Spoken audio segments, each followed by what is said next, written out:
Ensuite, on fera 20, 15, et en finale, on n'aura plus que 6.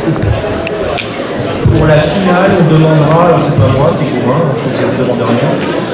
Pour la finale, il faudra qu'on ait 6 vrais garçons. On demandera à Gourin ce que c'est qu'un vrai garçon. Et 6 vraies filles, on demandera à Gourin ce que c'est que des vraies filles. Et si juste pour la sélection, il nous faut 3 garçons et 3 filles. Vous verrez avec Gourin cette histoire. Donc là, par contre, on va sélectionner 25. Je n'entends pas Annie, branchons sonotone. Voilà, on va demander aussi, donc on va faire des sélections. Bien entendu, tout le monde est convié à danser la suite de Danse Tréguère, même si vous n'avez pas un danseur dans ou si vous perdez en cours de route. Plus il y a de monde dans la Danse Tréguère, plus on est content. Voilà.